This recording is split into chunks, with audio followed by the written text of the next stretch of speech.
60 Minutes Overtime.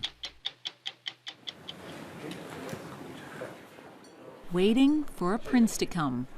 Nora O'Donnell interviewed Saudi Crown Prince Mohammed bin Salman for 60 Minutes. Nice to see you. You spent 90 minutes talking with him and also toured his offices, his home. This is the office that we both... What did you learn about him? Well, that he's bold, he's visionary, but he's also been called reckless and impulsive. Saudi Arabia is important, but what he does in Saudi Arabia can change the entire Middle East.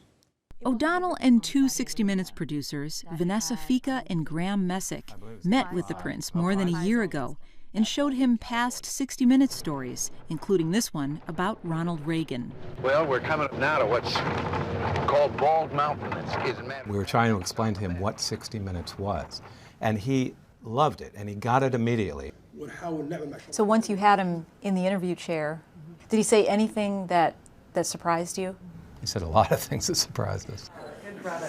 What I thought was most amazing is to hear a Saudi leader talk so specifically about what women can wear and what Islamic law actually says. The laws are very clear and stipulated in the laws of Sharia that women wear decent, respectful clothing, like men. It's so interesting that the Crown Prince said it's the women's decision to cover or not to cover.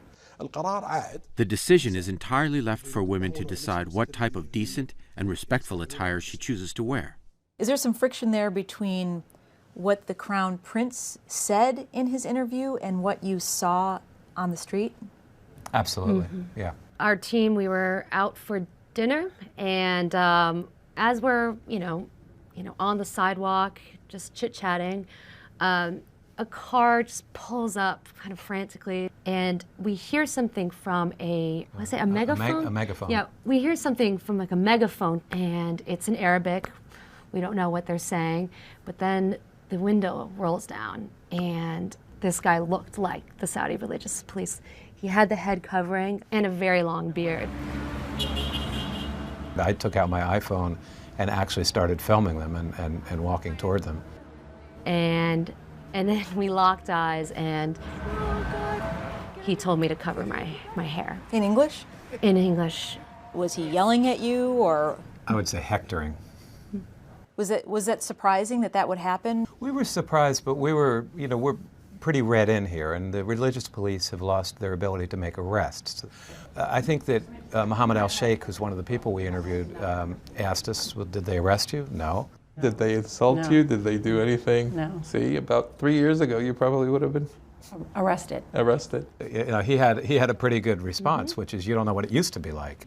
It may be for individual women in Saudi Arabia to work out these changes with their husbands and their fathers. Right. Another thing Mohammed al-Sheikh said is, there's a difference between religious and cultural influences, and there is a culture of modesty and conservatism in Saudi Arabia that's going to be a lot harder to shake loose, to change.